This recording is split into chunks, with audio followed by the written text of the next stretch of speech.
আসসালামু আলাইকুম এভরিওয়ান। কাছের বা দূরের, দেশ ও দেশের বাইরে, কাজের ফাঁকে কিংবা অবসর সময়ে যে যেখান থেকে আমার ভিডিওটি দেখতে শুরু করেছেন, এজন্য জানাই আন্তরিক কৃতজ্ঞতা। আশা করি সবাই ভালো আছেন, সুস্থ আছেন, আল্লাহর হেফাজতে নিরাপদে আছেন। আলহামদুলিল্লাহ, আপনাদের দোয়া ও ভালোবাসায় আমিও অনেক ভালো আছি। চলে এসেছি নতুন দিনে নতুন একটি ভিডিও নিয়ে। আশা করি আগের ভিডিওর মতোই এই ভিডিওটিও আপনাদের কাছে অনেক ভালো লাগবে। ভিডিও শুরুতেই একটি লাইক দিয়ে ভিডিওটি ফুল ওয়াচ করার অনুরোধ করছি। মায়াভরা সংসারে যদি কেউ নতুন এসে থাকেন, আশা করব চ্যানেলটি সাবস্ক্রাইব করে দয়া করে আমার পাশে থাকবেন। ইতিমধ্যে যারা এই কাজটি করেছেন তাদের প্রতি রইল আমার অন্তরের অন্তঃস্থল থেকে অপরন্ত দোয়া ও ভালোবাসা।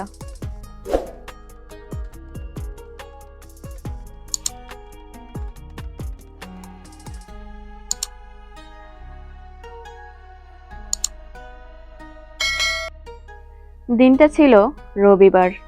সকালে উঠে সবাই ফ্রেশ হয়ে কিছু নাস্তা বানিয়ে নিচ্ছিলাম সকালের নাস্তা করার জন্য। আমি সবসময় চেষ্টা করি যেগুলো ফাঁকিবাজি নাস্তা আছে সেগুলোই করার, আজকেও তার ব্যতিক্রম নয়। ডিম ফ্রিজেই ছিল আর পাউরুটি দোকান থেকে নিয়ে এসে ডিম আর পাউরুটির বানিয়ে নিলাম মজার এক নাস্তা। ডিমে আমি কিছু চিনি এবং কিছু সাদা তিল দিয়েছিলাম। আমি মাঝে মধ্যেই এরকম করে নাস্তা বানিয়ে থাকি, মাঝে মধ্যে চিনি দেই, মাঝে মধ্যে চিনি ছাড়াই তৈরি করি।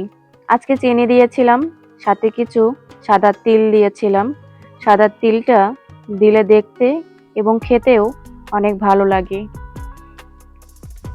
ছোট ছেলের মাদ্রাসায় খেলা আছে, তো নাস্তা বানিয়ে বাচ্চাদেরকে খাইয়ে নিয়ে চলে যাব মাদ্রাসায়।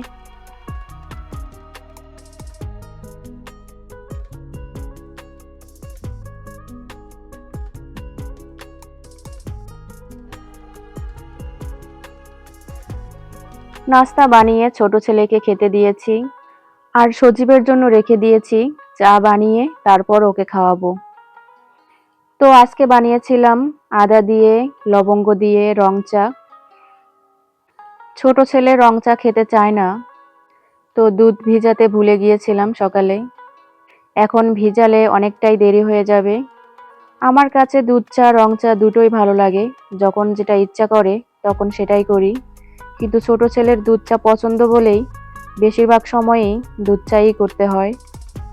ঘরের কাজকর্মগুলো তাড়াহুড়া করে গুছিয়ে নিয়েছি, আসলে জানি না মাদ্রাসায় গেলে কখন আসা হবে।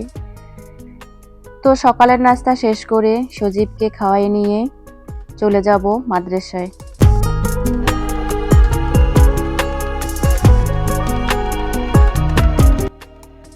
আমরা চলে এসেছি ছোট ছেলের মাদ্রাসায় এবং বসেও পড়েছি সিটে। সব বাচ্চারাই চলে এসেছে এবং সব বাচ্চাদের অভিভাবকরাও চলে এসেছেন। বসার জন্য সুন্দর ব্যবস্থা করেছিলেন টিচাররা, যাতে অভিভাবকরা বসে সুন্দরভাবে পরিদর্শন করতে পারে খেলা।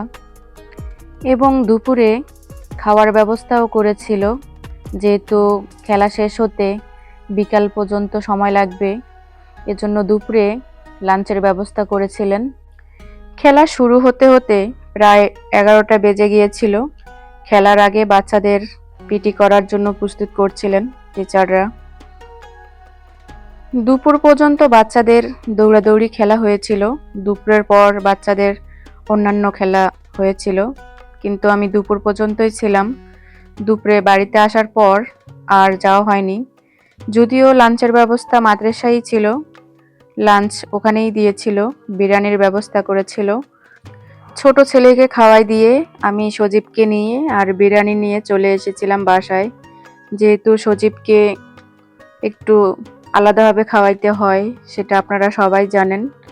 মাদ্রাসায়ও খাওয়াইতে পারতাম, কিন্তু সবাই তো খেলাধুলা করতেছিল, মানে অনেক আনন্দ করতেছিল, তো ওর মনোযোগটা ছিল খেলাধুলার প্রতি, খাওয়া দাওয়ার প্রতি কোনো মনোযোগ ছিল না।